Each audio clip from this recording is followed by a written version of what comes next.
Welcome to Product AMA, your daily online Ask Me Anything. We started Product AMA to give those passionate or curious about product management a daily break, something to look forward to. The format is 1 hour in length, weekdays at 3 p.m. Eastern. The first 30 minutes will always be a guest and a featured topic. The last 30 minutes is devoted to you, the audience, to ask your questions. So for today, our topic is all about how accelerators support their startup cohorts with product management. Joining us to explore the topic is Jonah Midanik. So Jonah spent the last 20 years at the intersection of marketing and technology as an entrepreneur. And he currently balances his time between leading the Canadian operation for Acceleprise while overseeing Limelight Platforms as their chairman. So Jonah, thanks for joining us today on Product AMA. Thanks for having me. Great. We're happy you could join us. We've already dealt with Jonah being in the office. He's the only one in the office. He's actually cut off key card access for everyone else. So he's absolutely practicing physical distancing. Thank you for giving us the tranquility of a peaceful office to have you interviewed today. My pleasure. So to get right into it, since we're going to be talking about accelerators today, I really wanted to get out of the way how one defines what an accelerator is, how they support startups, for how long. So why don't you give us, the Acceleprise or Jonah Midanik rendition of what is an accelerator? Yeah, so an accelerator was designed to reduce the amount of time it takes a startup to get to their next major milestone. So typically, in today's day and age, when you hear accelerator, an accelerator is for early stage businesses that have an idea, have a rough idea of what market they're going after, probably have some version of an MVP, and are looking to get to their next major go-to-market milestone so that they can fundraise. So in today's market, that'll mean looking at companies that are kind of pre-seed to seed stage and taking them from where they are and in a short period of time through a variety of support mechanisms like programming, like introductions, and like other types of support, including capital, getting them to the point where they can go out and raise, venture capital. Again, typically a seed round. Okay, well, you have the story down pat. So why don't we then focus on the one that you're intimately involved with, so Acceleprise, and just highlight exactly what you're doing to ensure that the startups that are in your cohorts are building the right product and they have the right product team in place to be successful. Yeah, so it's a really interesting question. So a lot of times, almost all the time actually, at the stage that we intervene, we're usually almost always the first institutional check-in, and quite often the first outside capital in, outside of maybe some friends and family or an industry expert that kind of fell in love early. So at that point, there'll be a founder or two, and maybe one or two other team members. You're usually looking at teams that are between 3 to 6 people, and quite often not a dedicated product person. So product is quite often one of the co-founders. So from a team perspective, at those like really embryonic days, it's either product by committee or it's sitting in a co-founder. So our job is then to support that person to make sure that what their vision is validated by the market, which is really, really, really important. And B, that market validation is actually creating the kind of feedback loops that let them build the kind of products that they're then going to be able to sell and the customers are going to love. And so there's a lot of pieces that go into that. But, we do see this fundamental error time and time again, which is you'll have this founder or founders and she'll have all this market experience, experts in the field. And they build something in their heads without talking to anyone at any point and getting those constant feedback loops. So the first thing we do is we set up, a systematic way of gaining that feedback and gaining that market validation for whatever has already been built, and then teach or help develop a system for learning about what should be built next or ongoing to fulfill that vision. Okay, well, why don't we take a little closer look at a couple of things that you mentioned. So one of them was around kind of market fit or market validation. Can you give us some examples like how that's done, if there's any tools, techniques, or just maybe some actual very lightweight case study and some examples that come to mind? Yeah, so at the beginning, it is very much just getting out, well, I was getting out of the building. Now it's metaphorically getting out of the building. It's getting out of the building and talking to your target customer. And quite often, again, what we'll find is that, your early target customer is actually not the target customer you thought. So, we then have to go one step back and say, okay, yeah, we know at scale you're going to be selling to these 10,000 customers, but right now that's actually not who's buying this. So you're building this thing in your head because you were a VP at, some banker, or you were a VP at Workday, but actually your first customers are going to be this really small subset of that addressable market.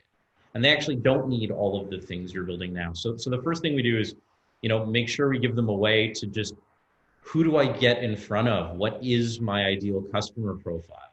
And starting from there, because quite often we'll see that all the time where there's some big assumptions made early on that will likely work at scale, but aren't going to work for an initial traction in a product. So just identifying an ideal customer profile at early stage is actually really, really difficult, because it's such a small subset of who you can ultimately sell to.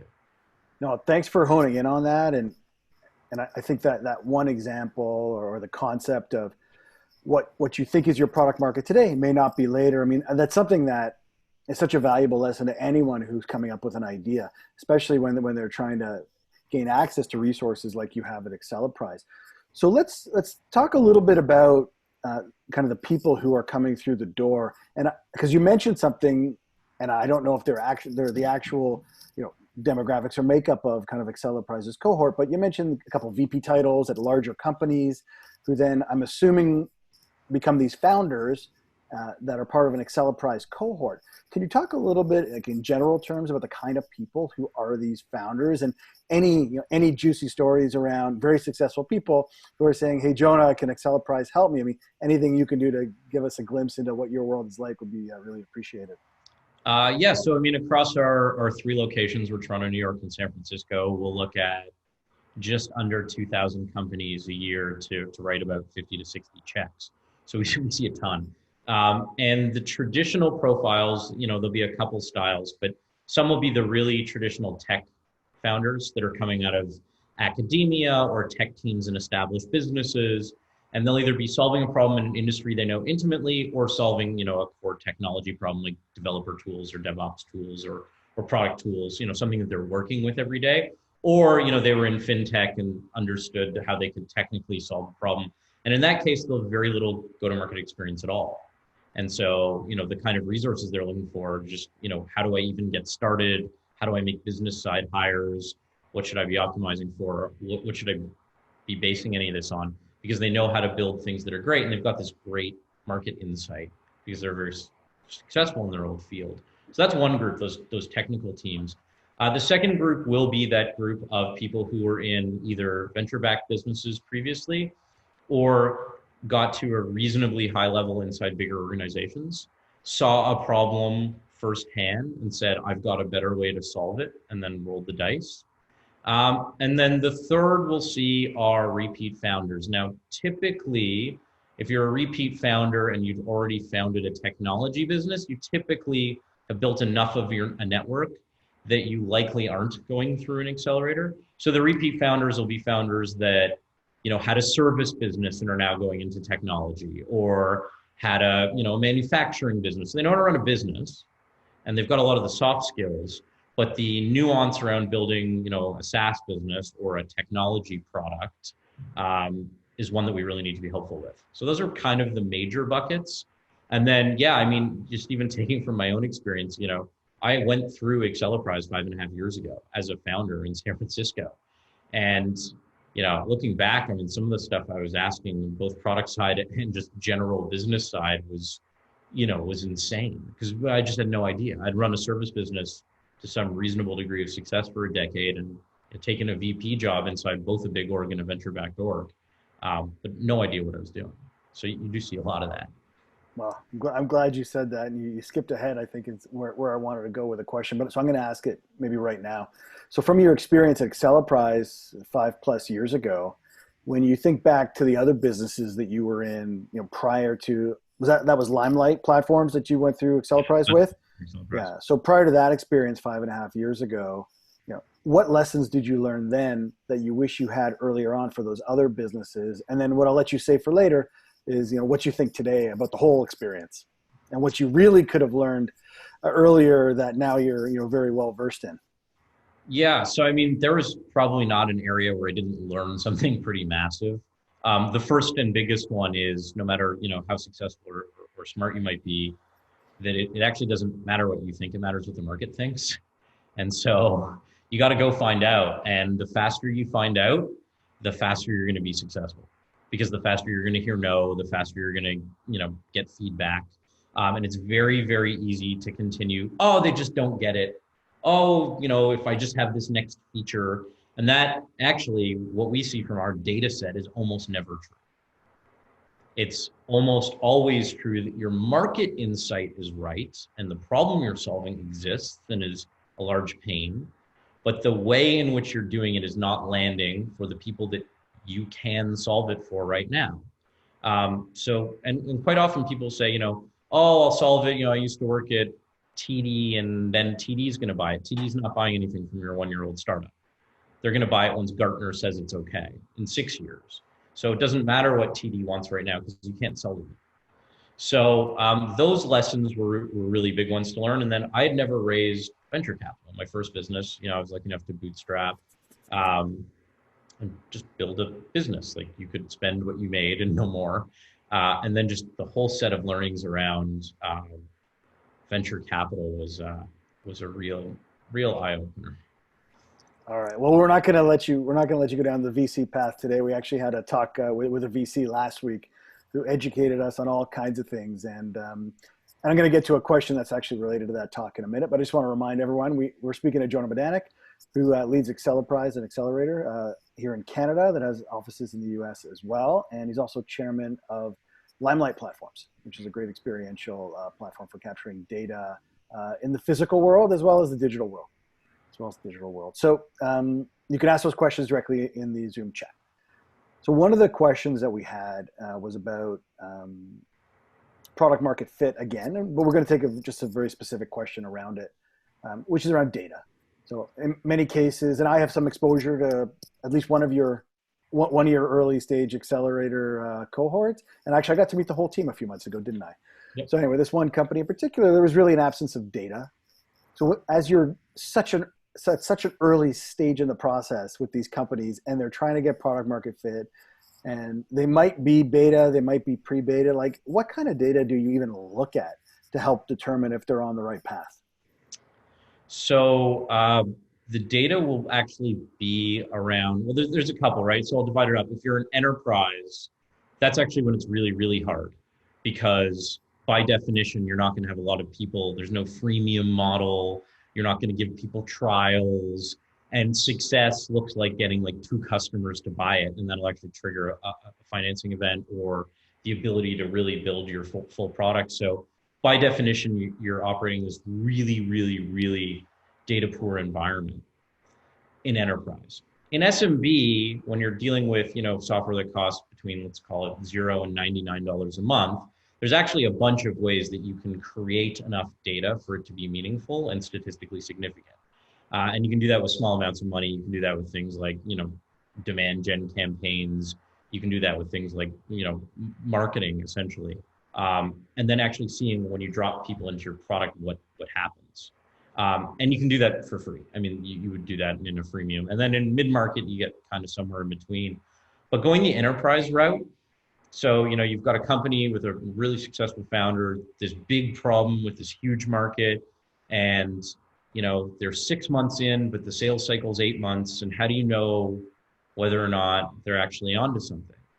And there are some leading indicators, right? So the leading indicators will be things like how many of those customer discovery conversations actually made it to the next step. So really the data is now examining your sales funnel to see are things actually progressing in some sort of reasonable way. And we've got benchmarks for what looks good and what doesn't look good. But your product data at that point is going to be getting, once you get your first person in, really seeing how they use it. But again, the problem at enterprise is because enterprise behavior is so different enterprise to enterprise, quite often that That doesn't help you. So enterprise, which is actually why you see all these enterprise products that are just so bad. Well, hopefully none that you or I are associated with. Okay, let's qualify it just a little bit. Yeah. So looking at some of those sales metrics and sales funnel activities that you were talking about as providing those first data points, and you already mentioned a little bit about how the head of product for a company that's in your cohort is generally maybe the founder themselves. So thinking about the time that these companies are spending with you, or maybe in the near term after they graduate from the program, at what point would you expect that they're bringing on like an experienced product leader? Even if that, I'm not talking about a person who's like 20 years in, but just someone who maybe they're an up and comer, maybe they're a few years out of school, whatever it is, but someone who is capable of taking over the product. How quickly would you expect that person is brought on? So you would ideally like them to be brought on relatively early in an SMB product because your product is your whole thing, right? So most of your marketing happens out of your product, most of your customer acquisition happens out of your product. So on those, it's, as soon as there's a financing event or there's some revenue, there needs to be someone who's most of the time their job is spent simply thinking about, you know, the product itself. And then again, doesn't need to be, to Mark, your point, it doesn't need to be a dedicated product person. It could be a customer success person who is spending actually most of their time on product. And quite often it is. Or it could be a founder who's spending a lot of their time doing that as well. We will see founders the two founders situation where one founder is like 70% product. And that's okay too. In an enterprise situation, it's usually actually not until probably until you've raised like pretty significant capital or like $1 million in ARR. At that point, or revenue, at that point, it is typically still the founder plus tech plus sales plus customer success, kind of product by committee. And hopefully the founder or the CTO has enough discipline to be able to turn that into something workable. We have a question just to expand on what you were just talking about, and maybe you can put yourself into the answer for this question. But when you look at that migration from founder/product person to bringing on product people, like what kind of percentage would you say companies have the maturity for the CEO to step out of the product role and become the true CEO versus holding on to it? Hard to say percentage because, almost by definition, a lot of the companies we touch end up being reasonably successful just because there is a selection bias, right? Like we thought they were going to be successful and then we applied all these resources and then someone else applied resources. So, they're kind of getting a push at every stage. I would say that, not just with product, but I think with all founders, that's one of the biggest things we fight, which is telling them what got you to here isn't going to get you to there. And that's true in product, that's true in sales, that's true in, so the when do you let go? Some of it's maturity, some of it's also, this is where like boards and advisors and having people that have done it before are really, really helpful. And again, we work with people that are coachable. But quite often you will see founders stick around in roles that they're, a little bit good at when they need an expert for far too long. And it can have some pretty disastrous consequences, particularly in product. Yeah. And I think just from our own maturity over the last 20 years, we got to see the transition of Google, for example, when they brought Eric Schmidt in. And we haven't seen that at Facebook for comparison. And luckily, Amazon already started with a business person on top, didn't they? Yeah. So going back to accelerators, and with this question, I'm going to let you just go. I'm not. You're going to say whatever comes to mind because this is a tough one. So there are so many accelerators these days. Some of them are kind of vertically within a certain industry. Others are more open, kind of what I believe you have with Acceleprise. But if you could tell us a little bit about the characteristics that distinguish one accelerator from another. Don't be afraid to be too specific. I mean, ultimately, whoever watches this, we hope that if they're a very early stage venture, that they're going to want to apply to be one of your cohorts. But just for the sake of people who are looking for education around the differences, one versus another, industry versus non-industry specific, just tell us what you think about what distinguishes Acceleprise, and then feel free to talk specifically about any other kind of model that comes to mind. Yeah, so broadly, that's actually a great question because to your point, and there's a million of them, and that term has almost ceased to have any meaning, frankly, because like you watch Silicon Valley and there's like an accelerator in some guy's house, and that's funny, except that that's kind of how it is sometimes. So there's a couple things that, first off, what stage do they focus on? So Acceleprise, as an example, has a very specific stage. You must have a product in market, and you must have ideally some revenue. And some revenue could be $5 or people in beta or, so someone using your MVP at a bare minimum. So and you probably have not raised any institutional capital of any kind. So there's a very narrow intervention window for us. So that's one thing. What stage?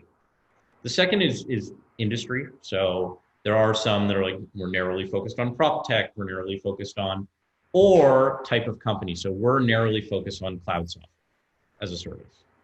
We only touch SaaS. And the reason why we do that is I think I've actually been lucky enough to, to have worked both consumer side and B2B side. They're very different skill sets. Hardware is very different than software. To be an expert in that many things is very, very difficult. So we focused on one thing that we knew we could do really, really well. So, sector focus, type of company focus, stage. And then another big one is, do they have capital or do they not? That's a big one because lots of people are like accelerators and then they take equity or fees in return for services. And at that point, those are service businesses, and there's nothing wrong with that if it's well done, not equity funds. Acceleprise only takes equity, which makes my job really easy because I'm standing shoulder to shoulder with the founder, and it's like, I only get paid if you exit. It's the easiest alignment on the planet. We don't take board seats, we don't do any of that. We don't sign shareholder agreements. It's just I get when the founder gets. So that's really easy. So alignment is another big one. And then if they do have capital, and again, if they don't, it isn't an equity, like it's not a fund, and there isn't that same alignment there in my view. And then if you do have that alignment and they do have capital, does the capital come at terms? And by that I mean, is it, well, we're going to let you into the program and decide whether or not to fund you at 3 months? Because there's lots of that. We don't do that. You show up, you get I guess no one does checks anymore. The money just magically appears in your bank account before you start. So that's another big one. And then, the other one is geographic focus, right? So for me as a Canadian who wants to support Canadian founders and Canadian innovation, it was really important to me that, I wasn't really looking to be in venture, but it was really important to me that to do that, I was part of a US entity. And the reason for that is there is more risk capital there, and it is on better terms, and we are still risk adverse in Canada relatively, for good and for ill. Same reason why our banks didn't go down in 2008 are the same reasons why our valuations are half in the angel market. So it's the good and the bad, right? So I look at that too, and geographic focus, and then the way they're set up. So not to pick on, let's say, Techstars as an example, but Techstars has a franchise model. So the equity partners in New York have no equity in the Toronto businesses, whereas our New York partners do have equity in the Toronto businesses, which is massively different because when I call the New York partners and say, get us in front of a bunch of VCs, they're incented to do so. So that's kind of all of the differences. And then the last one is, what is the objective of the accelerator? So at the end of every accelerator, there should be a specific goal. So our goal is to work with you to show you how to do go-to-market effectively enough that you can show traction, you can then show to an investor and secure a seed round of financing, which we define as more than $500,000 US from an institution. And more than half of our companies successfully raise venture. So that's our goal, and then we track to that goal. I've seen some accelerators where it's not clear what success looks like. So that one is always a little bit difficult. And then the last one is there's kind of two methods that really work. So one is the YC method, where they'll grab like 500 companies and they have these crazy network effects, and it's kind of fend for yourself. And if you're a top performing company at YC, there's nowhere better because they create this feeding frenzy, and it's about financing, and it's about the alumni, and they're amazing at it. But they're not super hands-on. They apply resources to their top and less hands-on to everyone else. And then you look at a Techstars or an AngelPad or us, it's 8 to 10 companies, and we're like, I think of myself as a fractional co-founder. I'm day over day in each of these businesses as someone who's done it before with a huge team behind me, obviously, helping you to avoid some of the potholes I stepped in. So that kind of broadly is like the decision criteria, and then you got to figure out what aligns with your values and outcomes. Well, it sounds pretty exciting, and just kind of listening to what you were just saying at the tail end there about your day. I mean, that's very, very attractive to me as an example. You get to have kind of those small doses of a bunch of companies, but you do look at it as a co-founder, so you do have skin in the game. Versus where I've been able to play, which is just advisor. So you speak for 10 minutes, and good luck. Hey. Now, there's another type of accelerator. I just want to touch on it to get your perspective, and it's either backed by the government, which I'm sure you know of a couple, or it's backed by like an institution, like a university, which is kind of like the government if you think about Canada anyway. Is there anything you have to say about those kinds of accelerators, and what makes them different than a private one? So as with anything, there's some amazing ones and there's some not so amazing ones. Velocity is amazing.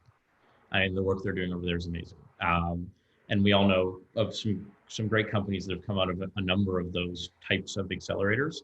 And those accelerators have completely different models, right? So to lump them all in, so if you look at like what Joseph's doing at the hatchery at U of T, he's literally just there to support. It's not for the economics. It's not for the underlying economics. He's just trying to support innovation. And then there's some that do operate in the same style that a private one does, and that it is about the underlying economics. And if you look at Velocity, like Velocity is trying to create, unicorns. Like they're very classic. Their outcomes are very similar to what like a big US fund would look like. Whereas, if you looked at some of the other ones, like I don't think that, DMZ has got the same kind of thirst for unicorns. So it really depends. I think that those accelerators are broadly incredibly good for the innovation ecosystem because they provide, a cushion between those entrepreneurs and the real world.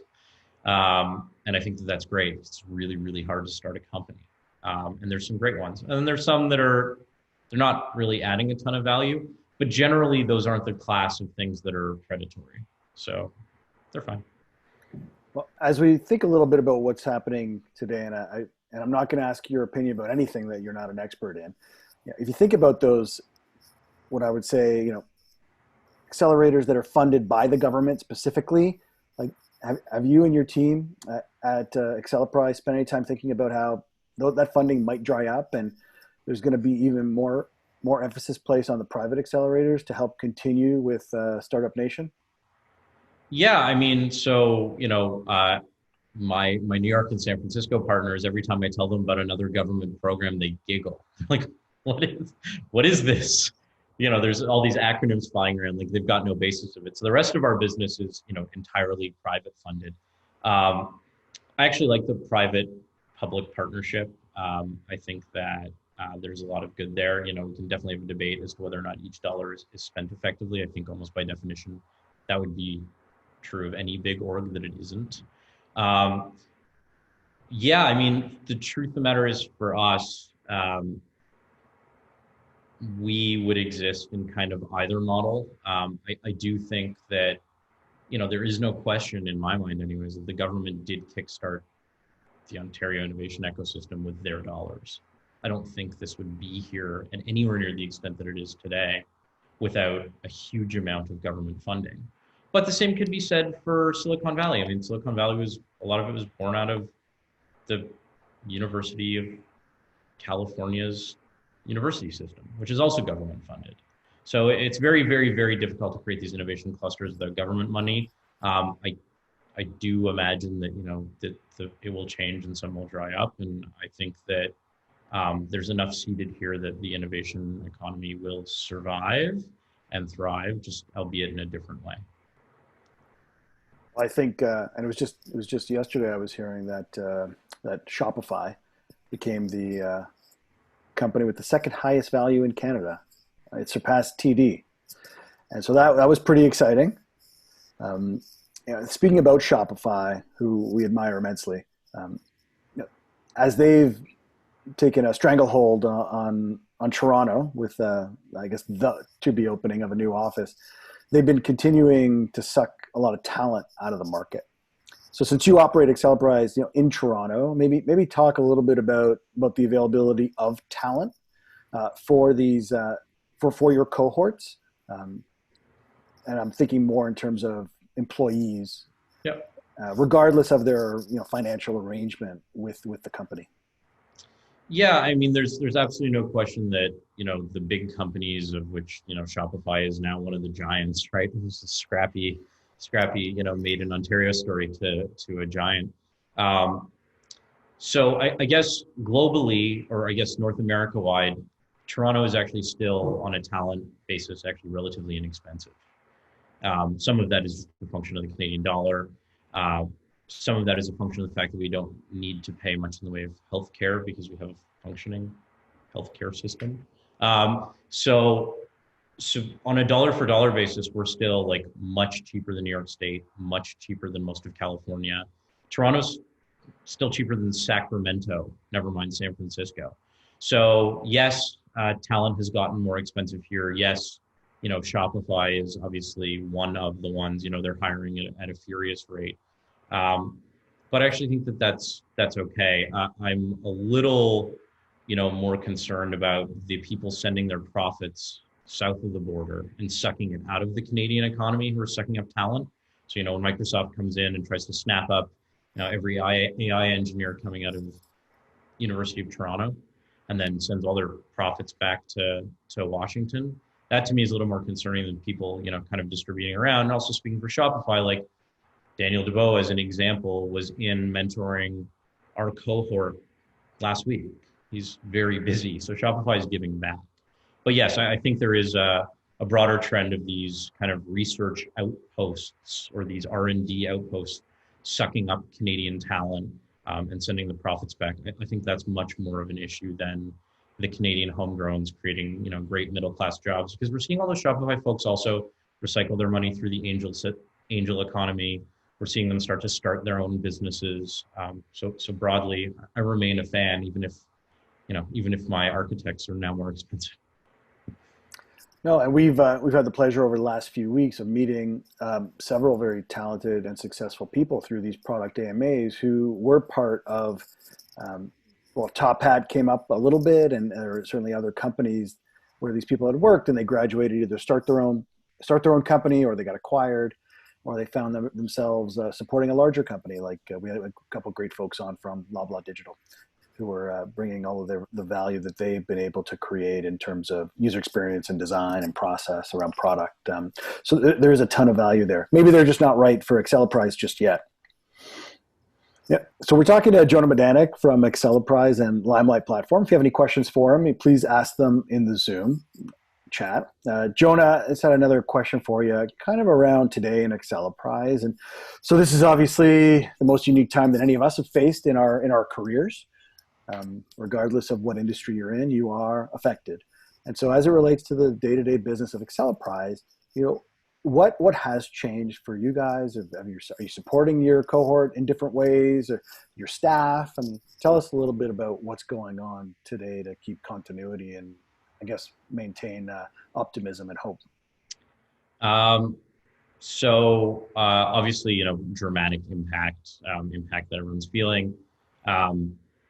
For us, the job one was, stabilize the portfolio. Let's go out to our 150 groups of founders and figure out, how does this impact sales? How does this impact runway? How does this impact, and ultimately, people, which is ultimately what we're doing this for, right?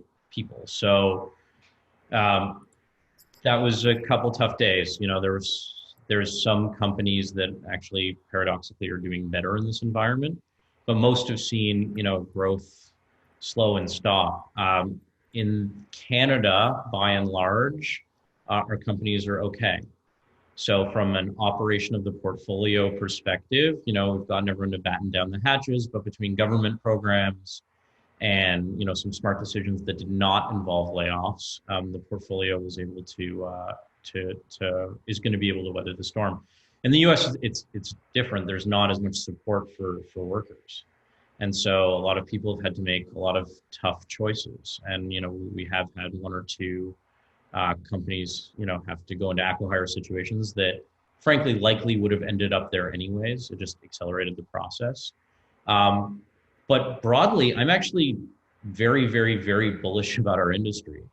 I'm as bullish about it as I ever have been. I'm writing checks, hopefully even faster than I was before this, into Canadian founders. If there's one thing that we know, it's that every single time we need to raise productivity per head, the only way to do it is work more hours or put in technology. And since everyone I know is pretty much already working like pretty much nonstop, it's technology. So I'm incredibly bullish on, Canadian founders. I'm incredibly bullish on Toronto. I'm incredibly bullish on our portfolio. And from the Acceleprise perspective, this, if anything, has made us double down. I'm committing to writing, 10 more checks between now and July. Well, that's really great to hear, and thank you for letting us inside your world for a bit. I think that there's stories like that are just not coming out on broadly, and which means they're not covered on BetaKit. So we're happy that you're talking about it with us here today. Rounds are still being closed. Okay, it's good to hear. It's still being closed. It's good to hear. So something that you said earlier, and we have a question about it, just to kind of continue your thought process. And so you were speaking about the first customers of maybe a company that is in the cohort might be different than the kind of customers that they're going to have when they have a solution applicable to the larger market. And we're just looking for your insight on any kind of tips on kind of connecting that first idea with what will ultimately be the product that makes that company successful. Yeah. So, I mean, obviously that's the spark of magic that makes this all go. So that's kind of very much and we break it down, and it's almost an oversimplification. Before anyone writes a line of code, when founders come to us, I say, look, what are the wow moments that if you were just had a PowerPoint deck and you were going to show your prospect a still of your product, what are the 2 or 3 things that if they saw, they'd be like, wow, I need that? Because ultimately, those are the moments of value that you're really creating. Like, where's the value being created? Where's the wow? And really drilling down into what that wow is and making sure that is the first thing you build. Because, everyone has user permissions and everyone has analytics and everyone has workflow. Like everyone has a database.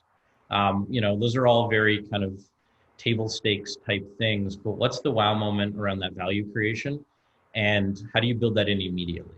And then build outwards from there. Because I see a lot of people who are like, I'm going to solve this entire workflow, and each individual component is kind of not super interesting. It's only interesting as an entire huge workflow platform. And you're likely not going to get to the place where you're going to be able to build that entire huge workflow platform. So what is the wow moment that, is created outside of workflow where there's value, and someone's just going to see, if you can get a buyer to see just a still of a platform that might not even exist yet and say, I need that, that's your spark. And you don't need to be able to code to do that. You don't need to have anything. You can have a sketch. Which is great. Or a prototype would help, but it sounds like you're even talking about a little earlier than that. Well, you can load your sketch into InVision, yes. So something. Thank you. So the concept that you were kind of talking about, or maybe around a bit, but maybe I want to address it a little now. The word pivot, and to be fair to you, when we had Alex Baker from Relay Ventures on last week, I said the word pivot, and he took it in a whole other direction. So I figure since you're with companies at a much earlier stage than what Relay Ventures is in terms of their investment and their role. So in your world, when you're a co-founder, as you just said earlier, talk about how these early stage companies are making pivots, whether Acceleprise is supporting them through those pivots. Obviously, it's not financial support, but it is certainly strategy and product support and expertise. So is that an often occurrence? It's not often, but it definitely happens, right? I actually think it's a good sign because what you really want to watch out for is being too married to your own ideas, because then it becomes about like ego and you being right, and that's not the objective. The objective is to solve that problem. And so what often, not often, what sometimes we'll see is, all right, you're kind of solving the problem. You have one or two customers, but in surveying lookalike customers, you actually uncover that, yeah, that's a problem, but the problem I need solved right now is right there and it's adjacent. Or there's actually a use case for your product that had nothing to do with what you thought at all, but is actually creating way more customer value. So in those scenarios, first of all, I mean, my job is to be supportive with founders. We don't take board seats. We don't like. I'm very lucky in that sense. Um, and if that means ultimately that they're wrong, that's okay. I know what risk capital is. Like that sucks, but it happens.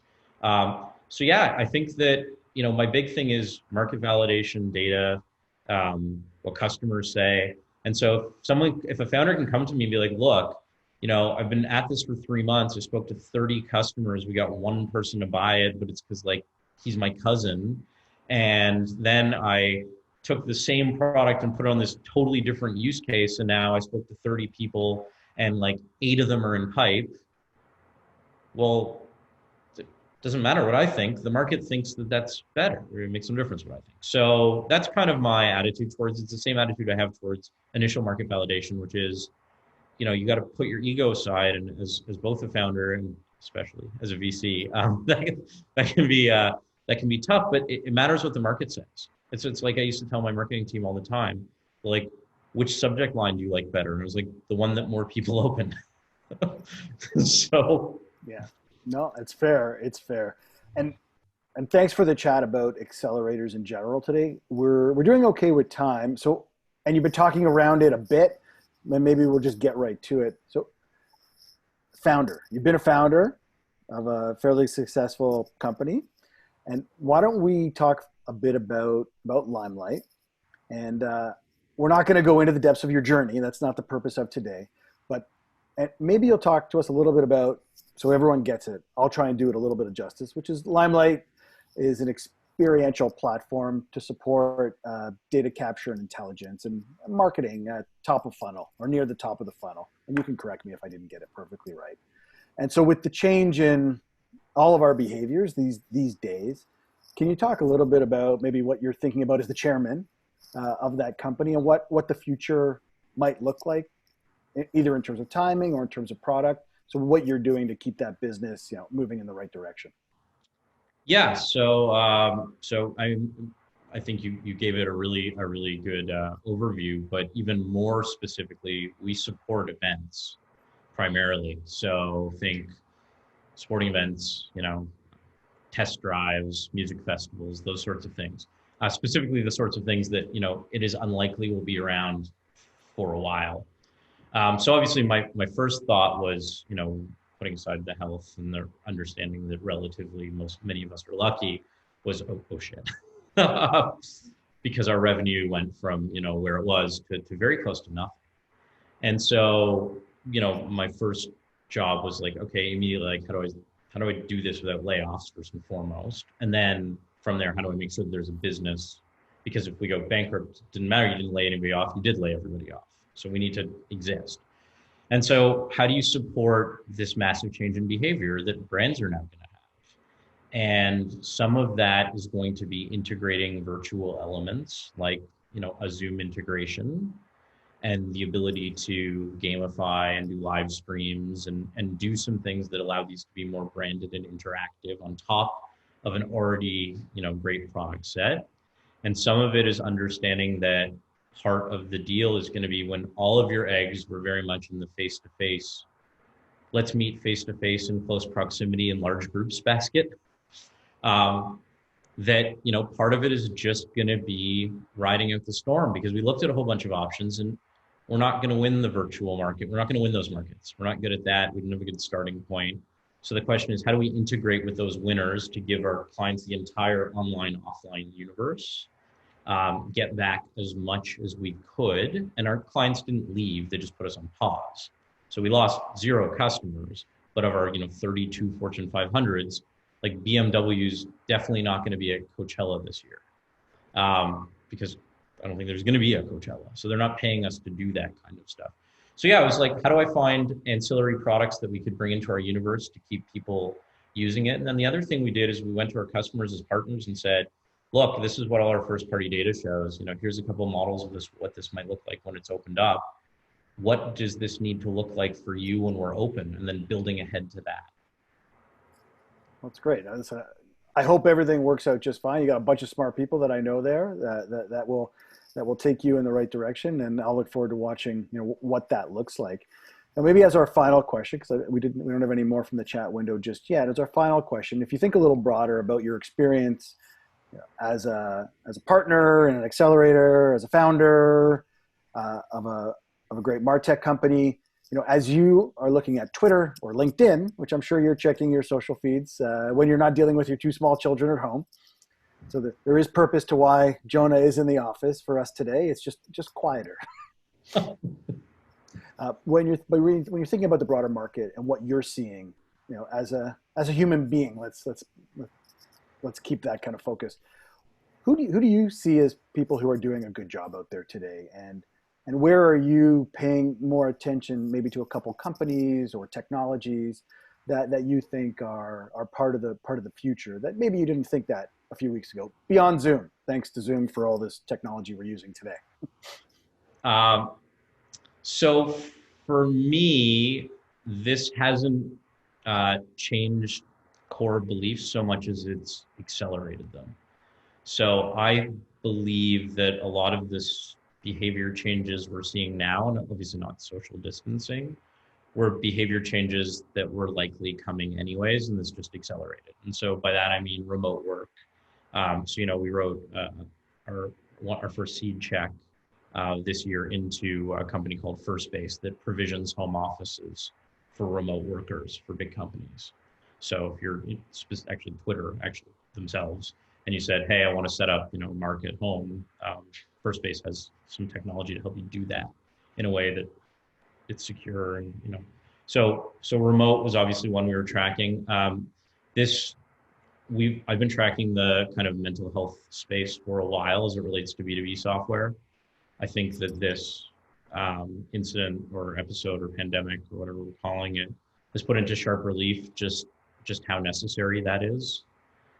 So that's an area that we're looking at more broadly, and I think more and more companies are going to make part of their mix, particularly as we're remote and not as present, but frankly something that should have been for a long time.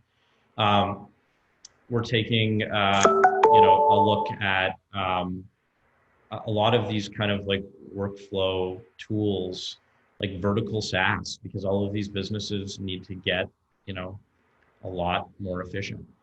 So I think that I do think broadly, like, technology is going to have to be the solution to a lot of these problems. So kind of, as I said, we're doubling down on the index being innovation. And then there's specific things within that index. But I even think the things that are, in trouble right now, like Limelight, like, we've got some restaurant tech companies. I'm a firm believer of it's not going to be easy, and, everyone won't necessarily make it, but those things are going to bounce back. People are going to go to events again. People are going to eat in restaurants. Yeah, well, listen, thanks for that. I know I didn't necessarily prepare you for that specific question, but sometimes we surprise people on Product AMA.